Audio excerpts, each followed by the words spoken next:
కొంతవరకు. కాబట్టి ఆ తర్వాత మనం క్షమించలేము. కానీ యేసుక్రీస్తు ప్రభువారు ఏమన్నాడంటే పేతురుతో 7 మార్లు మటుకు మాత్రం కాదు, 70 ఏళ్ళు సంవత్సరాలు, అంటే 70 సంవత్సరాల వరకు, అంటే మనిషి బ్రతుకున్నంత కాలం, మనుషుని యొక్క ఆయుష్కాలము. మోషే భక్తుడు ఏమంటున్నాడంటే, మన కీర్తన గ్రంథం 90వ కీర్తన 10వ వచనం చూస్తే ఇక్కడ అంటాడు, మనుషుని యొక్క ఆయుష్కాలము 70 సంవత్సరాలు, అధిక బలం ఉన్న ఎడల 80 సంవత్సరాలు. కాబట్టి మోషే దగ్గరికి వచ్చేసరికి మనుషుని యొక్క ఆయుష్కాలమునకు పరిమితం.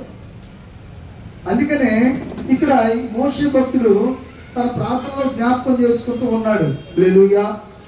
కాబట్టి ప్రియ సోదరి సోదరులారా, అంటే మనిషి ఎన్ని సంవత్సరాలు బ్రతుకుతాడో కానీ మొత్తం మీద బ్రతికినంత కాలము తన తోటి వారిని ఏం చేయాలంట? క్షమించే వ్యక్తులుగా ఉండాలి. అది దేవుని యొక్క వాక్యం సెలవిస్తుంది. యేసుక్రీస్తు ప్రభువారు శిలువ మరణం పొందుతూ కూడా దేవుళ్ళరా చూడండి, ఆయన ప్రాణము పోయే పరిస్థితిలో ఉన్నప్పుడు కూడా ఆయన పలుకుతున్న మాట ఏంటో తెలుసా? ఆయన కొట్టిన వారిని గురించి, ఆయన అపహాసించిన వారిని గురించి, ఆయనను గుద్దిన వారిని గురించి, ఆయనను మేకులతో సిలువకు కొట్టిన వారిని గురించి ఆయన ఏమంటున్నాడంటే, తండ్రి వీరేమి చేయించున్నారో వీరు ఎరుగరు కనుక వీరిని క్షమించు. ఇంకొక మాట ఏంటంటే, మనం యేసుప్రభువారి శిలువ మరణానికంటే ముందు యేసుప్రభువారి శిష్యులు వచ్చి యేసుప్రభువారిని అడుగుతారు, బతుకుడా మాకు ప్రార్థన నేర్పించు అని అన్నారు. అప్పుడు యేసుక్రీస్తు ప్రభువారి వారికి ఏ ప్రార్థన నేర్పాడు? పరలోక ప్రార్థన నేర్పాడు. ఆ పరలోక ప్రార్థనలో ఏముందంటే చూడండి, మనం ఎప్పుడైనా పరలోక ప్రార్థన జ్ఞాపకం చేసుకుంటావా? నేను చేసుకుంటావా? దేవునికి స్తోత్రం. అక్కడ ఒక మాట ఏమన్నదంటే, మేము మా రుణస్తులను క్షమించిన ప్రకారం మీరును మా రుణములను క్షమించు. అంటే మొట్టమొదటిగా ఎదటి వాడి నుంచి నీకు క్షమాపణ రావాలంటే మొట్టమొదటిగా నీవు వాడిని క్షమించాలి. ఒకరి దగ్గర నుంచి నీకు క్షమాపణ రావాలి.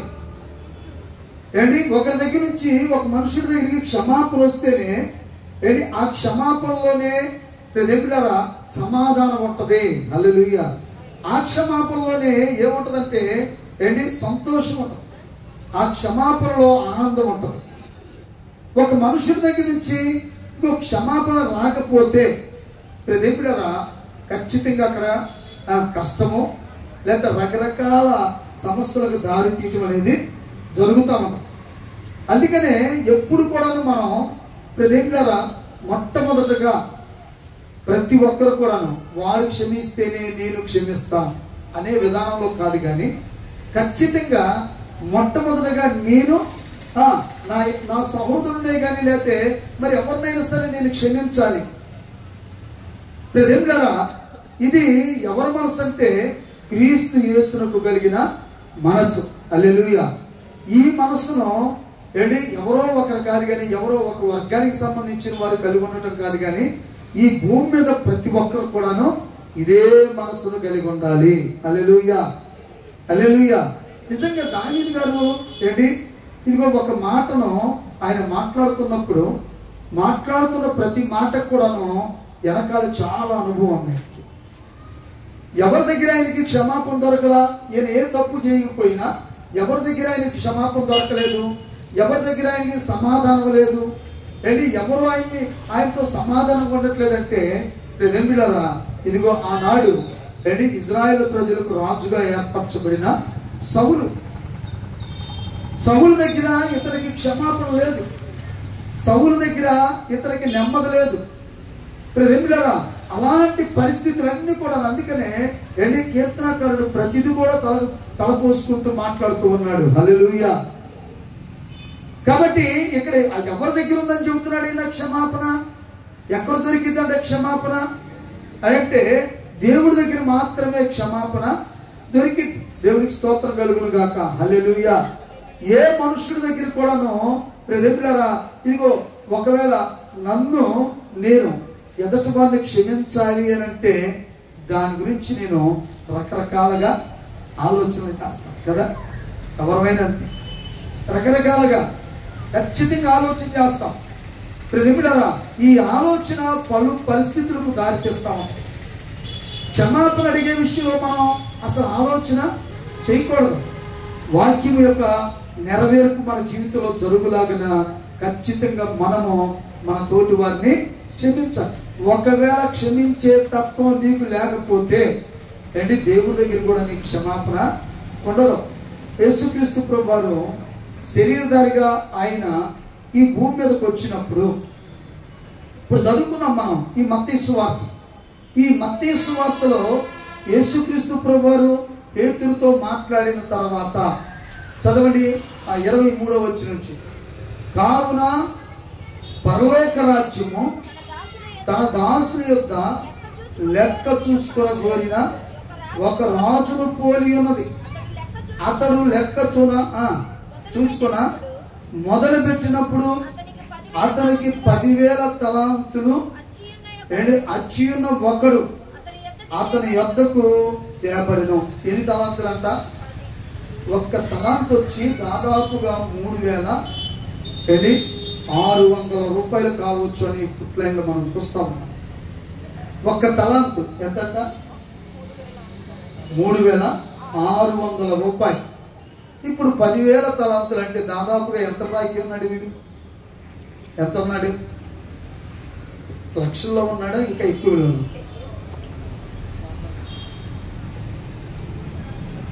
ఒకసారి కౌంట్ చేయండి. దేవునికి మహిమ కలుగును గాక. హల్లెలూయా. ఎంత బాకీ ఉన్నాడు? 10,000 తలాంతులు. ఈ 10,000 తలాంతులు ప్రజలారా అచ్చి ఉన్నాడు. సరే, యజమానుడు ఏం చేశాడంటే ఏంటి, ఇక దాసుని పిలిపించాడు. ఆ దాసుని అడుగుతూ ఉన్నాడు. ఏమని అడిగాడంటే, నానా నీవు నాకు కొంత బాకీ ఉన్నావు కాబట్టి అది నాకు నీవు చెల్లించు అని అన్నాడు. అప్పుడు ఈ దాసుడు అంటున్నాడు ఏమంటున్నాడు తెలుసా? ఏమంటున్నాడంటే, అయ్యా దయచేసి నా దగ్గర ఇప్పుడు లేవు. చదవండి ఆ మాటని, 25వ వచనం.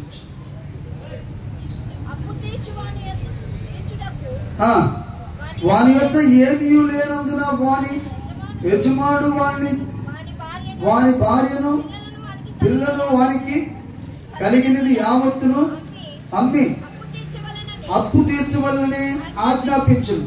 కాబట్టి ఆ దాసుడు అతని ఎదుట సాగిలపడి మ్రొక్కి, నా ఎడల ఓర్చుకునము, నీకు అంతయు చెల్లించునని చెప్పగా ఆ దాసుని యజమానుడు కనికరపడి వారిని విడిచిపెట్టి వాని అప్పు క్షమించెను. హల్లెలూయా. ఏం చేశాడంట ఈ యజమానుడు? ఏం చేశాడు? క్షమించేశాడు కదా. చూడండి, ఇతను ప్రాధీపడ్డాడు. అక్కడ యజమానుడి దగ్గర ఇతను ప్రాధీపడ్డాడు. ఇదిగో ఇతను బాకీ చెల్లించేంత వరకు కూడాను ఇతని భార్యని ఇతని పిల్లలను కూడా తీసుకురండి అని చెప్పినప్పుడు ఆ దాసుని దగ్గర ఏం చేశాడు? ప్రాధీపడ్డాడు. ప్రాధీపడి ఇదిగో వేడుకున్నాడు. అప్పుడు ఈ యజమానుడు అన్నాడు కదా, నువ్వేమీ చెల్లించాల్సిన అవసరం లేదని అతన్ని క్షమించేశాడు. సరే, ఇప్పుడు యజమానుడి దగ్గర క్షమాపణ పొందిన ఈ వ్యక్తి, ఈ దాసుడు బయటికి వెళ్ళాడు. ఇతనికి బాకీ ఉన్నాడు. అప్పుడు ఇతనికి ఎంత బాకీ ఉన్నాడు? చదవండి ఇప్పుడు. అయితే ఆ దాసుడు బయటికి వెళ్ళి తనకు 100 దేనారములు అచ్చి ఉన్న ఒకని, చూడండి, 100 దేనారాలు. 100 దేనారం అంటే ₹10 కావచ్చు. అంటే 100 దేనారాలు అంటే ₹50 అప్పు. ఎంత? ₹50 అప్పు. ఈ ₹50 వీడంతున్నాడు 10,000 తలాంతులు అంట. అంటే ఒక తలాంతు వచ్చేసి ఇంచుమించు 3600 రూపాయలు. కౌంట్ చేసావా? ఎంత ఉంది? 36 లక్షలు. 36 లక్షల రూపాయలు వీడు అప్పుంటే ఈ యజమానుడు ఏం చేశాడంటే 36 లక్షల రూపాయలు అప్పున్న వాడిని క్షమించేశాడు. ఈ దాసుడికి ఇంకొక దాసుడు ఎంత బాకీ ఉన్నాడు? 50 రూపాయలు. 100 దేనారాలు. దేనారం వచ్చేంత 10 రూపాయలు. అంటే ఇప్పుడు 100 దేనారాలు 100 అర్థాలు ఎంత? 50 రూపాయలు. అంటే ఇప్పుడు 50 రూపాయలు అప్పున్నాడు. 50 రూపాయలు అప్పున్న వాడిని చూసి ఏం చేశాడంట? చదువమ్మ మాట చదువు. అందుకు అచ్చిన అత్త తన తోటి దాసులో ఒకరిని చూసి వాని గొంతు పట్టుకొని నీవు అచ్చినదంతయు చెల్లింపమని. అందుకు వాని తోటి దాసుడు సాగిలపడి నా ఎడల ఓర్చుకును నీకు చెల్లించదనని వానిని వేడుకొనెను. కానీ వాడు ఒప్పుకొనక ఏంటి అచ్చిన్నది చెల్లించే వరకు ఏం చేశాడంట? ఈడు యజమానుడి కాళ్ళ మీద పడ్డాడు. 36 లక్షల రూపాయలు అప్పుకున్నాడు. ఎక్కడ పడ్డాడు? యజమానుడి కాళ్ళ మీద పడ్డాడు. ఇప్పుడు 10 రూపాయలు అంటే 50 రూపాయలు బాకీ ఉన్నాడు కూడా ఇప్పుడు వీడి కాళ్ళ మీద పడ్డాడు. అయితే 36 లక్షల రూపాయలు అప్పున్న వ్యక్తిని యజమానుడు క్షమించాడు. కానీ ఏ 36 లక్షల రూపాయలు అప్పున్నాడో వాడికి 50 రూపాయలు అప్పున్న వాడిని క్షమించలేకపోయాడు కదా. జాగ్రత్త. దేవుడు చాలా నమ్మదగిన వాడు.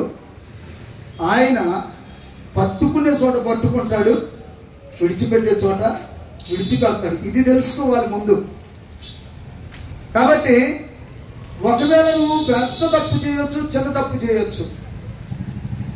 నీ విషయంలో ఎవరైనా సరే నిన్ను క్షమించినప్పుడు నీవు కూడా అంటే మనుషుల దగ్గర ఉండవలసిన ప్రాముఖ్యమైన ఆ భాగం ఏంటంటే క్షమించే భాగం ఉండాలి. ఆమేన్. హల్లెలూయా. ఏముండాలంట? క్షమించే తత్వం ఉండాలి. అది లేనప్పుడు నిజంగా మనం దేవునికి దేవుని యొక్క పిల్లలం కానే కాదు.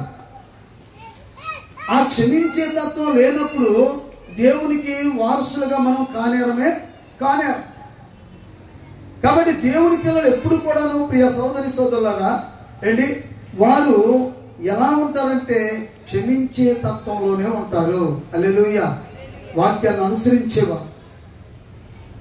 ఈ రోజున నీ ఎడల తప్పిదము చేసిన వాడిని నువ్వు క్షమిస్తున్నావా? నీవు మరొకరి ఎడల తప్పిదం చేసినప్పుడు, పొరపాట్లు చేసినప్పుడు ఆ వ్యక్తిని నువ్వు క్షమించాడు, క్షమిస్తూనే ఉన్నాడు. కానీ నువ్వు క్షమిస్తున్నావా? చూడండి ప్రియ దేవులారా, ఇదంతా కూడా మరొక దాసుడు చూశాడంట. ఏది? ఈ 36 లక్షల రూపాయల అప్పున్నాడు పరిస్థితి, తర్వాత 50 రూపాయలు అప్పున్నవాడు పరిస్థితి మొత్తం చూశాడు. సరే, మరొక దాసుడు చూసి ఏం చేశాడు? చదవండి ఇప్పుడు ఆ మాటని. కాగా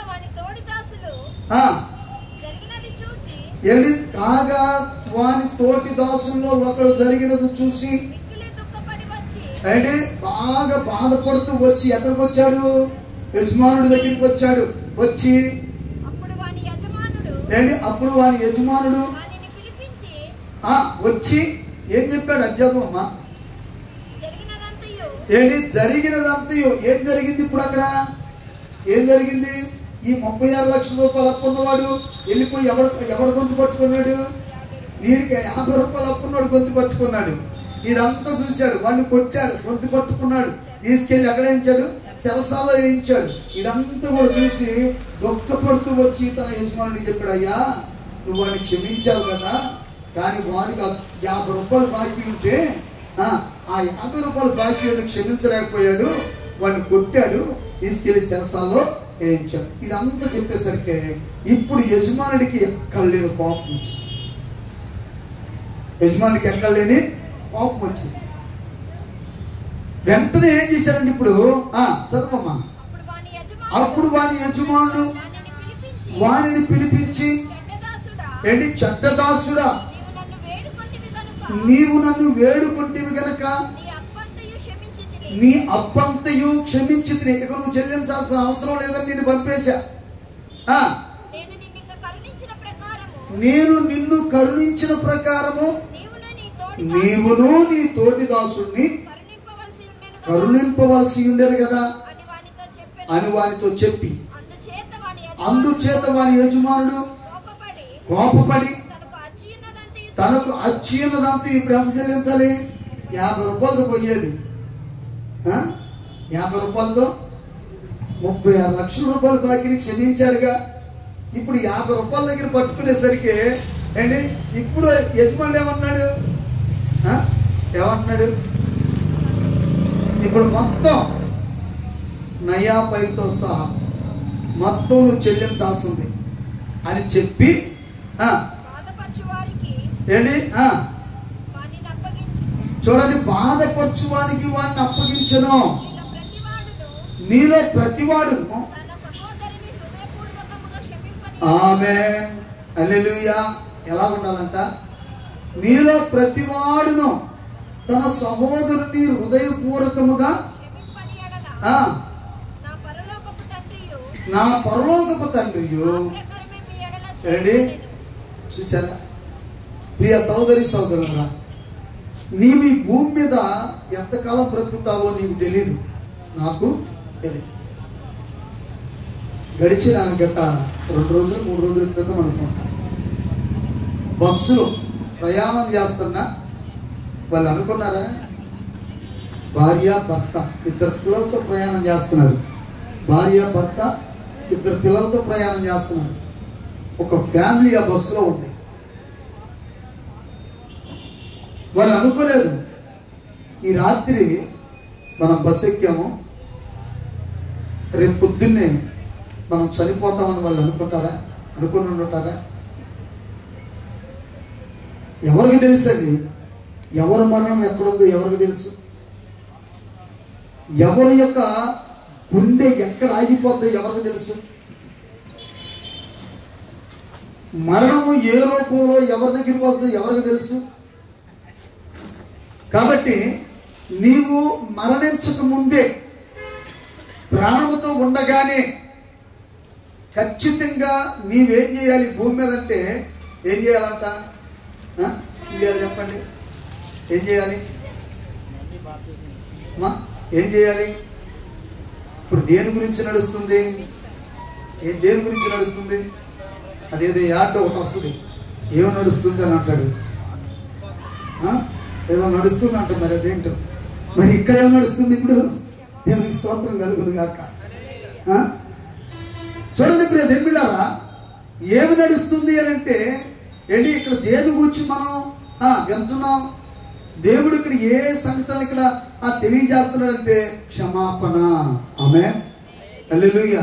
ఏంటంట? క్షమాపణ.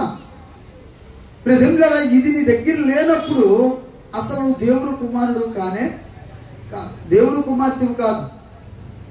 కాబట్టి ప్రియ సోదరి సోదరులారా, నీలో ఖచ్చితంగా క్షమించే తత్వం అనేది నీలో ఉండాలి. మనం పరిశుద్ధ గ్రంథమైన బైబిల్లో మనం చూస్తూ ఉంటాం.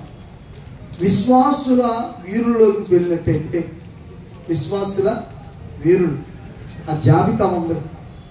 వాళ్ళలో మనము అబ్రహామును గురించి చూస్తే ఈ విశ్వాస వీరులు అబ్రహాం అనే వ్యక్తి చాలా ప్రాముఖ్యమైన వాడిగా మనకి కనపడతా ఉంటాడు. అందుకని అబ్రహాంకి ఏమని పేరు ఉందంటే ఆయన విశ్వాసులకు తండ్రి. దేవునికి స్తోత్రం కలుగును గాక. హల్లెలూయా. కాబట్టి ఇప్పుడు దేవుడారా, అలాంటి ఇదిగో అబ్రహాము వెళ్తూ ఉన్న సమయంలో అబ్రహాముతో పాటు ఎవరు బయలుదేరారు? లోతు. ఇప్పుడు లోతును కూడా దేవుడు అబ్రహామును బట్టి లోతును కూడా దేవుడు ఆశీర్వదించారు. వారిద్దరు కలిసి నివసించలేనంత గొప్ప సంపద ప్రతిఫలం వారు కలిగి ఉన్నారు. అయితే అబ్రహాం యొక్క పశువుల కాపర్లు లోతు యొక్క పశువుల కాపర్లకి గొడవ వచ్చింది. ఇప్పుడు సహజంగా నా ద్వారా ఎవరైనా మేలు పొందితే నేనేమంటాను చెప్పండి? ఏదన్నా జరగకూడదు ఒకటి జరిగింది అనుకో, ఏమంటాను? సహజంగా మనసులో వెళ్ళి మనం, ఎరా నీకు బుద్ధి లేదా, ఇదంతా నన్ను బట్టే కదా, తాట తీస్తాను, పొడుస్తాను, అక్కడ కూర్చోబెడతా, ఎక్కడ కూర్చోబెడతా, అవును కదా? రకరకాలుగా మనం మాట్లాడతాం. తర్వాత ఇంకా ఎంతమంది కంటే మనకు తెలిసిన వాళ్ళందరూ చేద్దాం, వాడు బ్రతుకు ఒకప్పుడు ఎట్టుంది, వాడిని నేనే పైకి తీసుకొచ్చా, వాడి స్థితిలో వాడికి నేనే ఆధారం అయిపోయా, అలాంటి వాళ్ళు చూడని మనం చెప్తాం చెప్పమా? కానీ అబ్రహాం గారు మాత్రం ఆ మాట చెప్పలేదండి. హల్లెలూయా! నిజంగా ఎంత గొప్ప మనసు అంటే అయింది. చూడండి, వీళ్ళిద్దరికి వైరం వచ్చినప్పుడు, ఇప్పుడు లోతు అబ్రహాము లోతు అనొచ్చు, రైట్, ఏంటి వాళ్ళకి చెప్పరా బాబు అని మందలించవచ్చు, కానీ ఏమీ అనలేదు. కానీ ఆయన అంటున్నాడు, మన ఇద్దరం బంధువులు కాబట్టి మనిద్దరం కలిసి నివసించలేనంత ఆస్తి మనకి దేవుడిచ్చాడు. కాబట్టి ప్రదేశం మనకు సరిపోదు. ఇప్పుడు ఏం చేయాలంటే, నువ్వు అటు వెళ్తే నేను ఇటు వెళ్తా, నువ్వు అటు వెళ్తే నేను ఇటు వెళ్తా, ఇదే చెప్పాడు. ప్రజెంట్లరా ఆయనతో వైరం పడటం కానీ, అతన్ని శిక్షించటం కానీ, లేదా అతని మీద మనసులో వచ్చుకోవటం కానీ ఏమైనా మనం చూస్తున్నామా?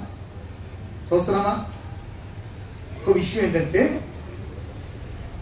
భార్య చేసిన పొరపాటును బట్టి మరలా భార్య వచ్చి అంటుంది, అబ్రహాం దగ్గరికి వచ్చి అంటుంది, ఇదిగో నువ్వు ఆగర్ని పంపించే అనగానే ఇప్పుడు అబ్రహాం గారికి ఎక్కడ లేని కోపం రావాలి, లాగి దవడ మీద ఒక్కడు బేకాల్సి వస్తుంది. అవునా కదా? నేనైతే అదే పని చేస్తాను, వాస్తవమే చెప్తున్నాను కదా, ఎవరైనా అదే పని చేస్తాం.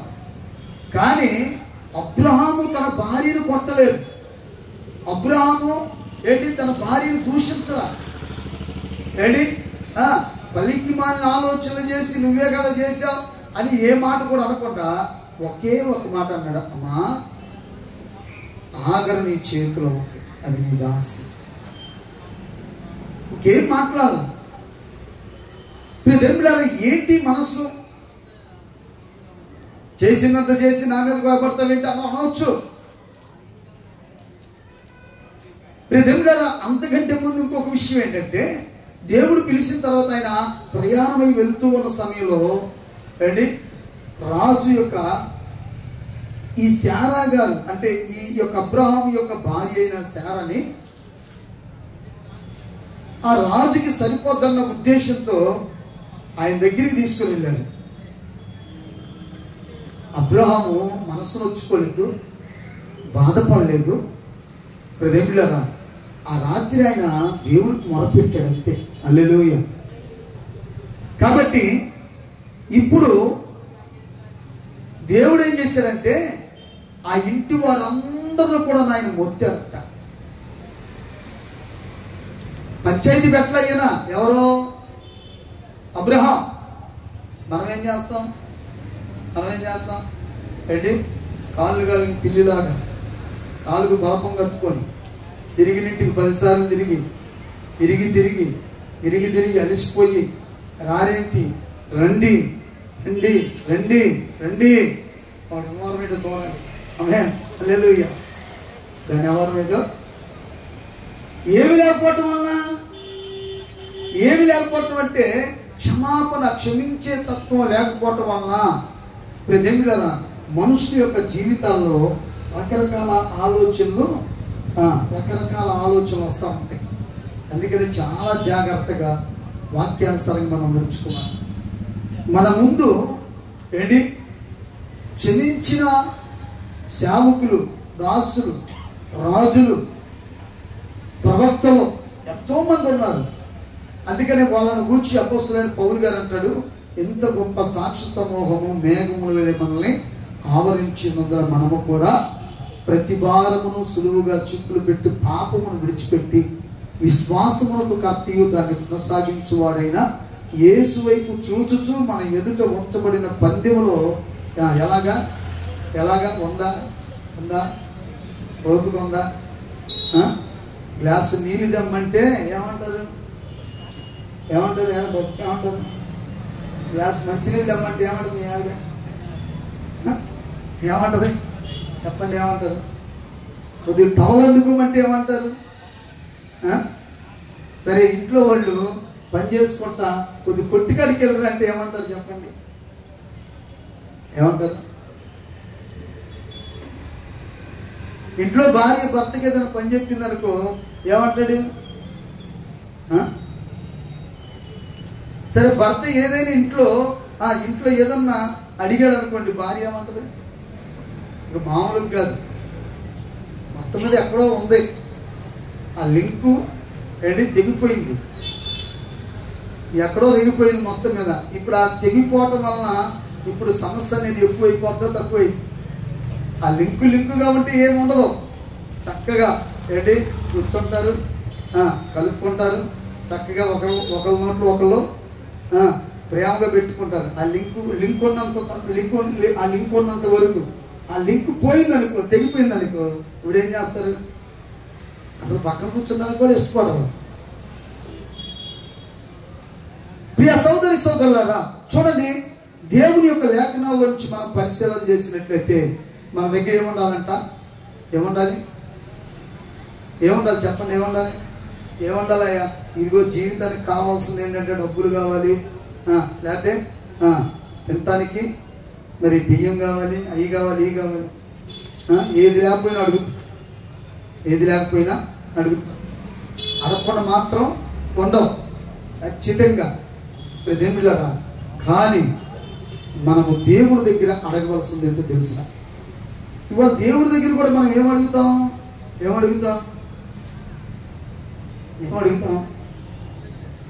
అసలు మనం అడగాల్సిన అవసరం లేదు. మీకు అక్కరగా ఉన్నవేవో మీ పరలోకపు తండ్రికి తెలుసు. అయితే మీరు మొట్టమొదటగా నా నీతిని, నా రాజ్యాన్ని వెతుకు. హల్లెలూయా. ఆయన నీతిలో ఏముంది?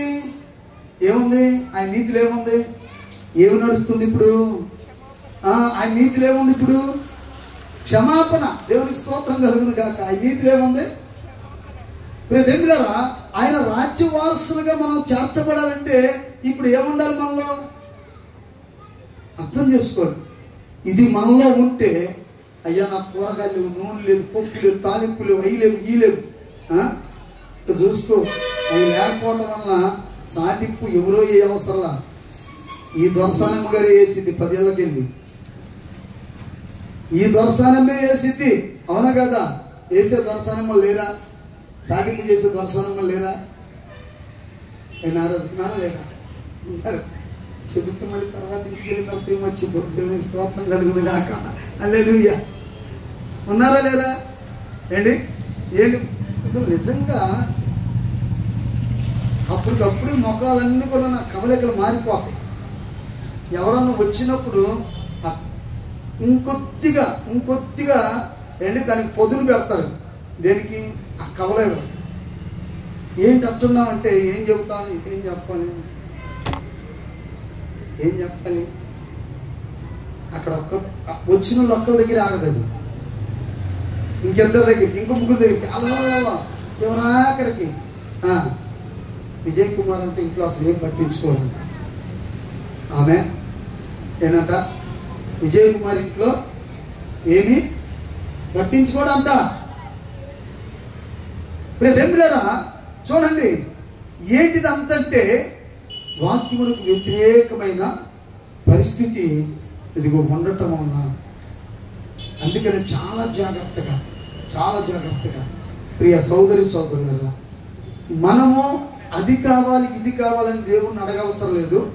దేవుడు వాటిని ఇస్తాడు. అయితే మనము వాక్యానుసారంగా నడుస్తున్నప్పుడు ప్రియదేవులారా, ఇదిగో ఆయన సమస్తమును కూడా మనకి సమకూరుస్తాడు.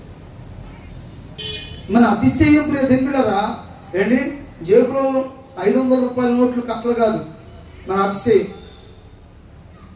మన అతిశయం లేకపోతే వేసుకున్న వస్త్రాలు కాదు, మన అతిశయం లేకపోతే మరొకటి కాదు. ప్రియదేవులారా, అందుకనే కీర్తనకారుడు ఏమంటాడంటే, ఒక మాట చెప్తాడు. కొందరైతే రాజును ఆ రథమును బట్టి గుర్రములు బట్టి అతిశయపడతారు, కానీ నేనైతే నా దేవుడైనా యెహోవాను బట్టి అతిశయిస్తాను. హల్లెలూయా, హల్లెలూయా. ఏముంది ఆయన దగ్గర? ఏముంది? ఆయన్ని బట్టి అతిశయించడానికి ఆయన దగ్గర ఏముందండి? ఏముంది అంటున్నాడు చెప్పండి. 134 కీర్తన 4 వచ్చినాడు. ఏముందంట ఆయన దగ్గర? ఏముంది? అరే నాకు ధాన్యం కావాలి, ధాన్యం లేకపోతే ఎందుకు లేని వెళ్ళిపోవటమేనా? ఏముందండి ఆయన దగ్గర? ఏమి నడుస్తుంది? 130వ కీర్తన 4వ వచనం. అయినను జనులు నీ యందు భయభక్తులు నిలుపునట్లు. ఏముందంట ఆయన దగ్గర? ఏముంది? క్షమాపణ. హల్లెలూయా. ఇప్పుడు ఇది మనందరికి అవసరం. ఇప్పుడు ఆయన దగ్గర ఉన్న క్షమాపణ మనకు అవసరం, నాకు అవసరం, నీకు అవసరం. ఈ క్షమాపణ ఏంటి? ఇదిగో నాలో నీలో మనందరిలో కూడా ఉండాలి. ఇది